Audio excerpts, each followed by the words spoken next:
Welcome to Decision Points, the podcast that tells the story of key moments in the history of the U.S.-Israel relationship. My name is David Makovsky, the Ziegler Distinguished Fellow at the Washington Institute and Director of the Project on Arab-Israel Relations, and I'm excited to go on this journey through history with you. This episode focuses on the transition of Israel from an idea to a reality. U.S. President Harry S. Truman was thrust into this conflict upon the sudden death of Franklin Delano Roosevelt. We interrupt this program to bring you a special news bulletin from CBS World News. A press association has just announced that President Roosevelt is dead. In early 1945, FDR met with Saudi King Ibn Saud on the USS Quincy on the Suez Canal as World War II was coming to an end. An American destroyer comes alongside a cruiser in Great Bitter Lake on the Suez Canal in Egypt. It brings Ibn Saud, king of the 5 million people of Saudi Arabia, to a conference with President Roosevelt, stopping off here on his return from the Crimea Conference. This 800-mile trip marks the first time that King Ibn Saud has ever left his native land. Ibn Saud said if the U.S. would recognize a Jewish state, it would earn the endless enmity of the Arabs. Ibn Saud's view was important because of U.S. dependence on Arab oil. FDR pledged he would make no decision on this issue without consulting with Ibn Saud first, and he would make no policy which would be hostile to the Arab people. However, just 3 years after FDR made that promise, Truman recognized the State of Israel on May 14, 1948. How did U.S. policy change so drastically? At least one senior official to both FDR and Truman said that if FDR had lived, there would have been no American recognition of a Jewish state. What was different about Truman? I was told by all these so-called experts that if it was done, it would involve the whole Near East in a war, and it would also involve the United States. Hitler had been murdering Jews right and left. I saw it, and I dream about it even to this day. The Jews needed some place where they could go. It was my attitude that the American government couldn't stand idly by while the victims of Hitler's madness were not allowed to build new lives. Truman loved the Bible, viewing it as a history book. He said, quote, "The fundamental basis of this nation's law was given to Moses on the Mount," end quote. Truman was also shaken to his core by the Holocaust. As soon as World War II ended and the horrific enormity of the Holocaust became evident, Truman demanded from Britain, that controlled the Mandate and its border, that 100,000 Holocaust survivors in displaced persons camps be allowed to go to Palestine. Yet it would be Britain that would trigger a key decision for Truman on the question of Zionism. At Haifa, the last British troops leave Palestine, and very few of them can have been sorry. As the tanks and soldiers went aboard the transports, the thought that a difficult and thankless job had been well done must have mattered much less than the prospect of going home. The Union Jack was hauled down, and the doors closed for good on the British Mandate. London decided to pull out of the British Mandate and throw the Israel-Arab conflict into the lap of a brand new organization, the United Nations. The UN decided to put a partition resolution forward for a two-state solution on November 29, 1947. The United States, yes. Yemen, no. Yugoslavia, abstain. 4, 6, 8, 10. The resolution of the DUC Committee for Palestine was adopted by 33 votes, 13 against, 10 abstentions. The Zionists were elated with the first vote for a Jewish state since the Roman period some 1900 years earlier. The leaders of the Arab states were furious, believing the Jews had no legitimacy for even half a loaf. They said the partition plan was, quote, a line of fire, end quote, and declared their willingness to go to war on behalf of their Palestinian brethren. While Truman made sure that the U.S. voted for partition, his government did not agree with him. Secretary of State and national hero of World War II, George Marshall, was a key architect of U.S. policy to contain Soviet expansionism, known as the Cold War. And this meant gaining the support of the Arab states to join the U.S. in this new endeavor. Others worried about the U.S. dependence on Arab oil. Still others thought a Jewish state would not be viable at a time of war, believing the U.S. military would be called upon to go to war and extricate this nascent Jewish state. Truman agreed with the military that the U.S. should not enter any war, and indeed it was agreed that the U.S. would embargo both sides. The Zionists felt this hurt them more, as the British had funded the Jordanian military.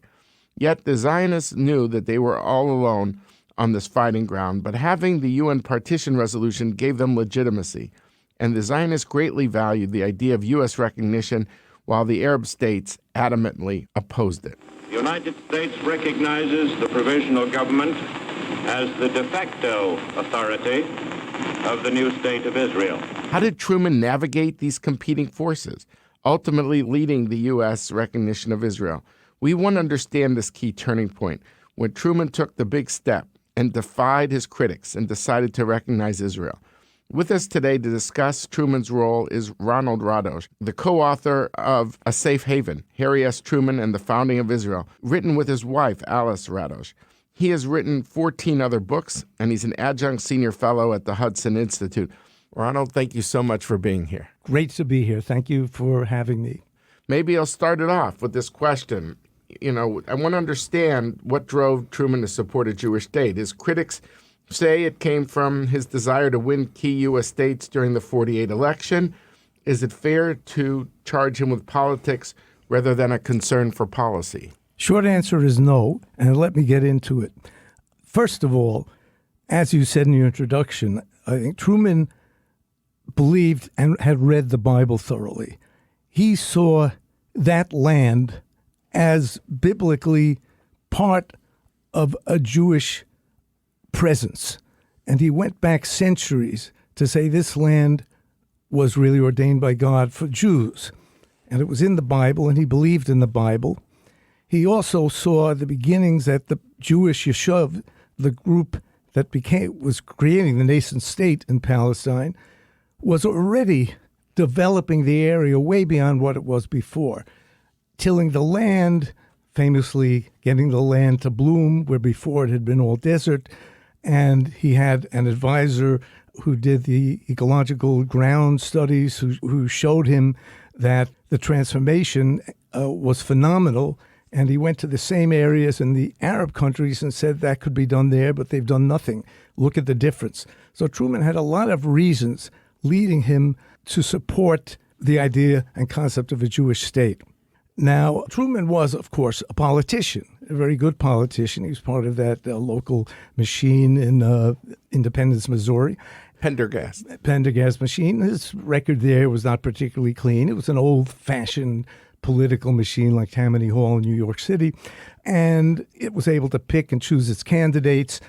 But the big allegation against Truman is that the reason he was friendly to a Jewish state was because he needed their votes in the forthcoming presidential election, as well as senatorial and congressional elections before that. And he had given a critical pro-Jewish state opinion on the eve of Yom Kippur, and virtually every rabbi in every synagogue in the United States read his words on Friday night in the services, and everyone knew that Truman was pledged and was sympathetic to the idea of a Jewish state. This is on the eve of the midterms of 46. Right. Putting two and together, they said, well, that was clearly done for the vote. But here's what people ignore. We have this in our book. In one congressional race in Pennsylvania, an important state in the East Coast, I believe it was the governor or a senator from Pennsylvania who sent him a note. We really need you to intercede again because the polls show that we're likely to lose the race in Pennsylvania. And we have a lot of Jewish residents. If you could say something else, that might turn the corner and we could win in Pennsylvania. And Truman said, absolutely not. The issue of a Jewish state is one of national foreign policy, not a matter of electoral votes. Now, if he was doing it for electoral votes, he would have said, of course, I'll now say what's necessary to get the votes of Pennsylvania Jews. He didn't do that.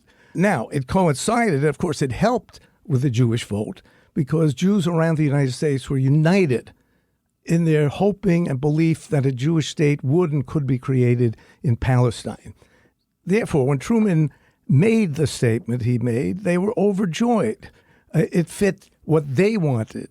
But Truman was doing it solidly on what he said were grounds of national interest. And his advisor, Clark Clifford, who was totally pro-creation of a Jewish state, was not Jewish. He outlined all the reasons to him as to why there should be a Jewish state. And he pointed out that you needed it for balance, you needed it to offset the Soviets. There were scores of foreign policy reasons necessary for U.S. recognition of a Jewish state. And that's what Truman was looking at, not the matter of votes. Now, some people will still dispute that and say, I don't believe it. And also, you have to remember that a lot of the people in the Senate, senators from Midwestern other states where there were practically no Jews, were totally pro-Israel. And there was one state, there was a report from the British ambassador to the British government, to Ernest Bevin, saying, I don't understand it. In our state, we have practically no Jews at all, or none.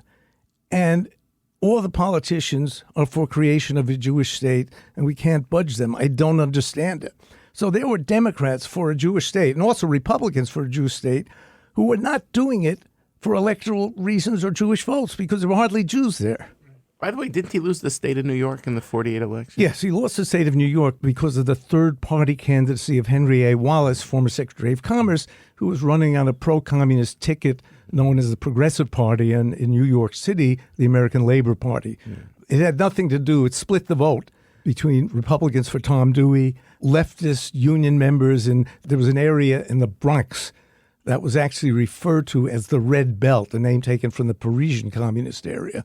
And that was guaranteed. All the votes of union members in that area of the Bronx always voted for the Progressive Party pro-communist slate. So it was a unique situation. Otherwise, if not for the Progressive Party vote, he would have won New York. And of course, all throughout the country, nobody else voted for Wallace. His votes were overwhelmingly just in the East Coast, enough to get Truman to lose New York. The Holocaust, his demand that 100,000 from the DP camps be allowed to go to Palestine. Can you say, as someone who's studied Truman up close, how the Holocaust impacted Truman? Well, tremendously. First of all, when he was senator, even before, at the very beginning, he did whatever he could to get relatives out of Germany for his Jewish constituents who wrote to him. And he gave a phenomenal speech on the Senate floor way before he was even vice president. He didn't know what the future held for him. And that's when I believe he used the term we use as a title for our book, The Jews Must Have a Safe Haven in Palestine. So he was very instrumental and active from a moral reason, in trying to do what he could for the Jewish community in his state of Missouri. And of course, his closest friend was his Jewish army buddy from World War I, Eddie Jacobson. Since you mentioned Jacobson, because that meeting has gone into the folklore, maybe we could just talk for a moment about Eddie Jacobson. I mean, so explain to me, how key was that meeting? And maybe before you get into that meeting, just say a little bit about what seemed like open warfare in his administration.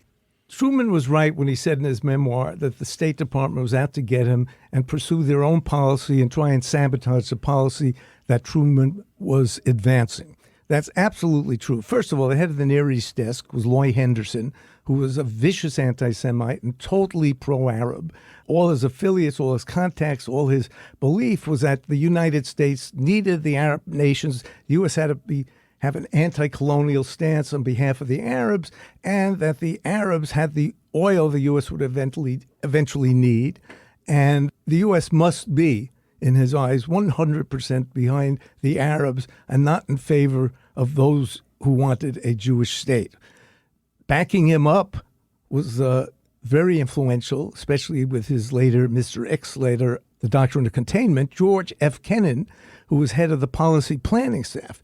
And George F. Kennan wrote a phenomenal long memo, unfortunately not as famous as his Mr. X letter on containment, but Kennan, too, joined Henderson in arguing vigorously against an Arab state. He said, if you favor a Jewish state, if the U.S. favors a Jewish state, it would mean the end of any solid relationship with the Arab nations, which would harm American interests for decades.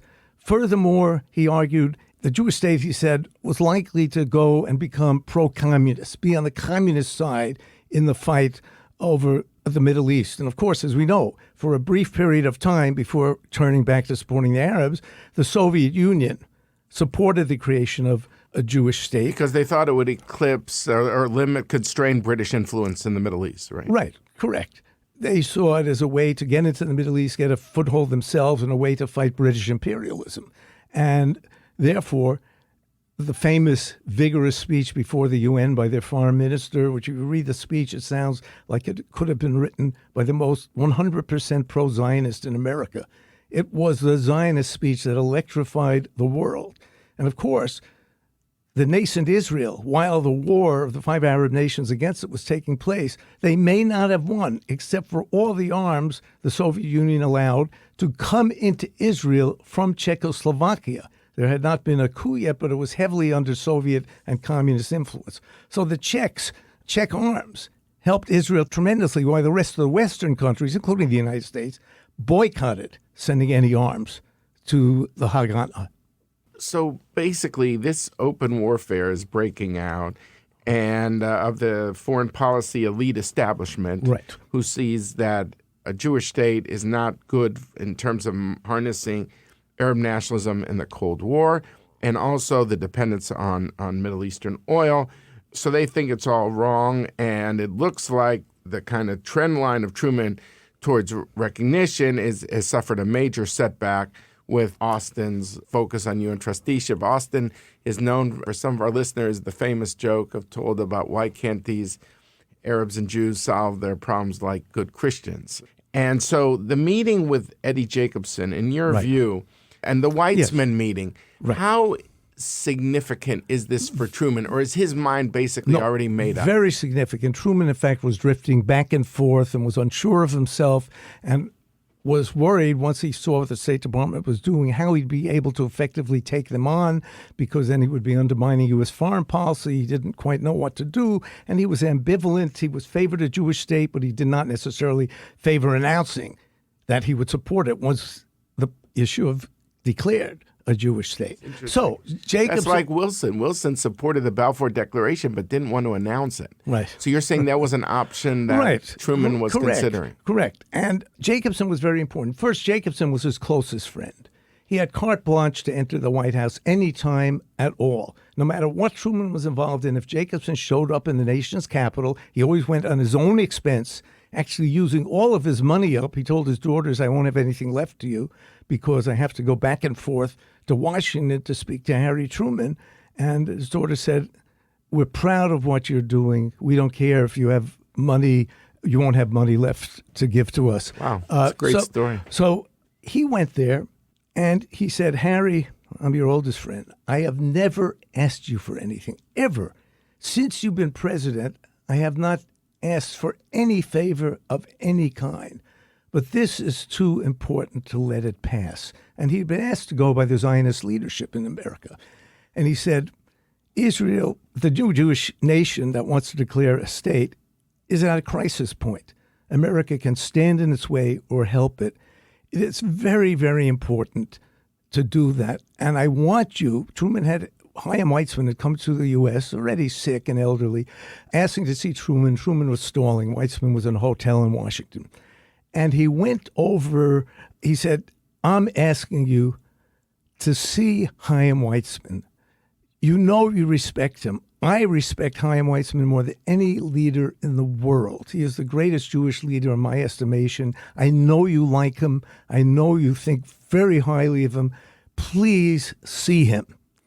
And Truman said, all right, as you said, you bald son of a bitch, I'll see him. So he called Weizmann in to the White House. Weizmann, he says, come in through the back door so nobody from the press sees you. They won't know you're coming in here. They monitor the front of the White House. So he saw him, and Weizmann gave him the pitch as best as he could, all the reasons he could muster as to why there had to be a Jewish state, including areas of the Jewish state that the Zionists weren't sure Truman would support. And he went through, he showed him the map, and he argued for him. He said, Mr. President, we need the support of the United States to succeed. And he said to Weizmann, I assure you now, I give you my word, I will recognize a Jewish state, but I am not going to make this public, but I am making a pledge to you, I will indeed recognize a Jewish state. There's a nice story about that that's not in our book because we only learned it afterwards from the actual person. I think it was in 48 already. It was in March, wasn't it? I think it was in March, yeah, way before the final showdown in the Oval Office. Right. But this person came up to me and he said, I was a young kid, 12 or 13. And my mother was assigned, because she was a Zionist, to help Chaim Weizmann, who was practically blind, to read to him and help him get around in D.C. Every day, she said, my mother assigned me the job after school to go to the hotel and read the newspapers to Chaim Weizmann because he couldn't read the papers. And he would do that. And one day he came to the hotel on time. Weizmann was not there, and he waited and waited. Finally, Weizmann burst into the hotel room with a giant smile on his face. And he said Weizmann always seemed to me depressed and sad and troubled and burdened. And all of a sudden he comes in with a giant smile on his face. And he says, Mr. Weizmann, it's good to see you smile. He said, yes, Sonny, I have to tell you something, but don't tell anyone else. Truman just told me he's going to recognize a Jewish state. Wow. And he said, this kid, now an adult who we met, said, I kept my word. I didn't tell a soul. Wow. Wow. So there was actually one other person who knew besides Weizmann. Wow. And Marshall did not want that to happen. Perhaps we should segue into the famous fight in the Oval Office a few weeks before the recognition, which he called the showdown in the Oval Office. It's like an old Western fight. George Marshall came. Truman convened a meeting purposely to discuss what should we do about the Jews in Palestine who are on the verge of creating a Jewish state. Should we support them? Should we not support them? I want to hear the arguments. Marshall came in, and he looked over and saw Truman's aide-de-camp, officer in the Navy, Clark Clifford. And he said to him, what the hell is Clark Clifford doing here? He's your domestic advisor. He has no role in shaping foreign policy. I think it's a scandal that he's in here. And Truman said, no, Clark is here because I asked him to be here. And I want his view of what should be done forcefully presented to counter yours so we can hear all sides. So this was 3 days before the decision, May 11th. Right. So Marshall hit full force all of the arguments, the same arguments he gave to Charette and Moore, that it would destroy our relationship with the Arab countries. It would be disastrous for U.S.-Arab relations. It would make the Arabs our enemies for all time. We would have trouble getting oil. It would screw us up. It would help the Soviet Union get an inroad in there. He also used the argument, well, it's common in a lot of the CIA was spreading it, also that many of the immigrants coming in to Palestine on these ships were actually Soviet agents meant to infiltrate so they could get the new state to be a Soviet client state. Highly exaggerated. I'm sure there may have been a few, but that's what they were spreading. And the CIA spread that. The CIA also did a report forcefully opposed to recognizing Israel and supporting all the Arab states. So Truman not only had the State Department in opposition, he had General Marshall, the head of the State Department, and the CIA. All the agencies that advised him were against him. So then Clark Clifford gives his presentation, and Clifford based his stuff on also many consultations and suggestions from Truman's two Jewish advisors, who gave him a lot of counter-arguments. And he listed all the arguments that morally it was correct. It would look like the U.S. is drifting away from things that it said before. The U.S. had agreed on partition. This would be a state that agreed to partition. The Jews would not take all of Palestine. They were going to leave a good part of it to the Arabs. And this was a compromise already agreed upon. He argued that it would create a drift in foreign policy. No one would trust the United States. We'd be on the wrong side morally in the world. The Soviets would use this to their propaganda advantage. We were supporting a Jewish state, and only the U.S. stood in its way. Didn't Clifford also add at one point, he goes, the Arab states have to sell us oil. What are they going to do with this oil if they don't sell to the United States, which is the leading power in the world? Right. So the oil, the necessity for Arab oil. And Clifford would say there are plenty of other nations in the West that want Arab oil, and the Arabs are going to sell it to us anyway. They're not going to withhold oil and hurt themselves because we said there should be a Jewish state, and we gave it our accreditation.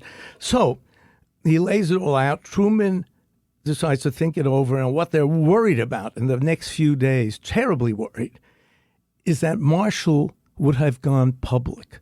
Now, you have to understand, it would not have been just another government official going public. And Marshall said, ladies and gentlemen of the United States, I am most dissatisfied where Truman is perhaps leading the country. We had a meeting on whether to recognize a Jewish state, and I forcefully outlined the reasons why it would be a horrendous step for the United States. And in that meeting, I strongly opposed the creation of it. If he went public, there would be an outcry. Marshall was one of the most favored heroes of the United States. He was more popular than Truman at the time. Right, he was a great They general. really feared he would leak it? That Yes, he would go... absolutely. They sat on pins and needles because people, as we know in Washington, leak things, especially if they're dissatisfied, and they want the public to know what they really thought. So they have someone leak it out. But Marshall is an honorable man, and he said, Mr. President, I don't agree with you, but you're the president. You set policy. I will not stand in your way. Now, that is a man of honor. How different it is from today's America, where immediately everyone leaks. That famous sentence was that I might not vote for you. Yes, That's right. what the American public remembers that Right, sentence. And right. is there... How did Truman react to that? Well, I think Truman was very pleased that he wasn't going public. He didn't care if Marshall didn't vote for him. Marshall was a man of principle. Truman respected that. He didn't want Marshall to quit. And it would have, as you said, Marshall was more popular than Truman. He really feared Truman that he would quit too. Yes, I mean when he fired General MacArthur had great more than popularity than he did over the Korean incident, and he could not afford this momentous decision. So come the day, he prepared, and a minute or so after they declared the new state of Israel, Truman immediately went on the air and broadcast American recognition of Israel. Now, it was not full recognition. It was, I forget the term per se, the first stage. They did not create full diplomatic duties, but they recognized legitimately that the U.S. would de facto recognition. Would de facto recognition. And it was later that they went the full step further. But the point is that Truman really had confidence in the character of George Marshall. Right. That if once he made that decision, that Marshall would line up behind it and would not somehow undermine him politically in an election year. Absolutely, absolutely. I mean, what one person does is very important. If Marshall had done that, it would have been a disaster for Truman and the Democrats. He would not have been reelected. It would have been horrendous. The Republicans would have made hay out of it because the Republican plank was also for a Jewish state. Tom Dewey was for a Jewish state. It would be, and then probably those on the liberal left might have switched to Wallace and other states. It would have been a disaster. Truman would have been defeated, absolutely. So this brings me to my last question, which is how Truman, who was a student of history, right, how he viewed his move in retrospect. There's a famous sentence where he says, "I am Cyrus." Correct. That meaning a reference to the at the time of the Bible when the king of Persia, the king of Persia, that he allowed the Jews to go back to the land to rebuild their temple that had been destroyed 70 years earlier in the Babylonians, to rebuild that. So when someone says, "I am Cyrus," that suggests that he saw this as the supreme historic act, that he had a great pride Well, in. that is clear chutzpah on Truman's part. I mean, Truman, a rabbi came, this was much later, a couple of years after Israel had been created, and a rabbi came and he said, "We want to thank you. The Jewish people have your name on their lips. They are so in awe and thankful that you said the United States would recognize Israel. And you did a good deal to help that goal be realized." And that's when Truman said to the rabbi, No, I am Cyrus. In other words, Truman said, I did it. I was Cyrus, the person who allowed the Jewish state to be created, and he wanted credit for it. And Truman was very happy with the decision. Now, that did not satisfy all the Zionist movement.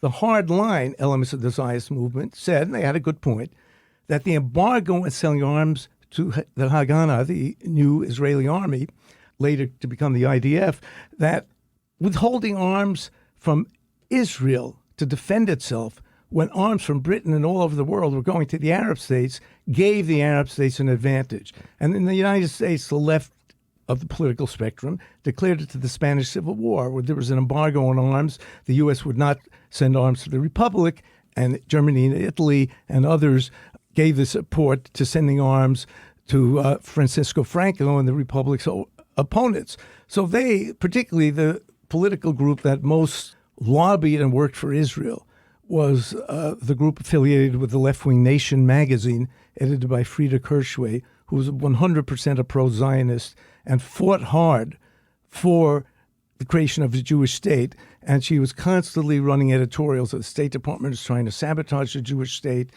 Here's what's happening behind the scenes. That was of immense help. Another irony is today, when we see the left engages in its own anti-Semitism and anti-Zionism, the left in the United States at that time, even before the Soviets had switched to be pro-Jewish state, was always pro-creation of a Jewish state, solidly, and fought for it more than any other group in the United States. Yeah, no, that is remarkable. But Truman was, I mean, from the time he made the decision, he had no regrets, as you said. Absolutely. In fact, before he died, he had never been to Israel. Right. And he planned a magnificent trip all through Europe in which he would meet the leaders of all the nations and end up in Israel by ship to the port of Haifa. And he was taking Eddie Jacobson with him. Eddie Jacobson died shortly before they were supposed to go. Truman was so bereft, he canceled the trip, and he never, ever went to Israel. Wow. So that's an amazing story. I just cannot thank you enough for taking the time and really enlightening us on this. I mean, I think what I take from this on many levels, I mean, all these anecdotes that illuminate where Truman was, that he had these sympathies, but he did want to weigh the arguments on all sides. He had told Weitzman, though, I will come through for you, and he did come through. But ultimately, he had confidence in George Marshall, that George Marshall conveyed to him that if you make this decision, I will not undermine you. He might not vote for him in the election, but more importantly, what he does behind the ballot box, he was not going to somehow use this against him politically in a way that would undermine the president. Right. As Eddie Jacobson might have very well said, Truman was a mensch. Yeah, and the role of Truman's his relationship with Jacobson, and how Jacobson put it all on the line, whether it's his own money, whether it's his one favor that he's asking his friend who becomes the president. It's a dramatic story, and I just can't thank you enough for coming in. Thank you. It was my pleasure. Thank you all very much for listening. Please go to your favorite podcast app, subscribe, rate, and review, and tell your friends. I also released a book co-authored with Ambassador Dennis Ross that addresses the history of U.S.-Israel relations. Be strong and of good courage, how Israel's most important leaders shaped its destiny. I want to thank all of those who made this podcast possible. Basha Rosenbaum, Richard Myron and Anouk Millett of Earshot Strategies, Paul Woody Woodhull of District Productive on Capitol Hill, Scott Boxer, Rena Wasserstein, and David Patkin.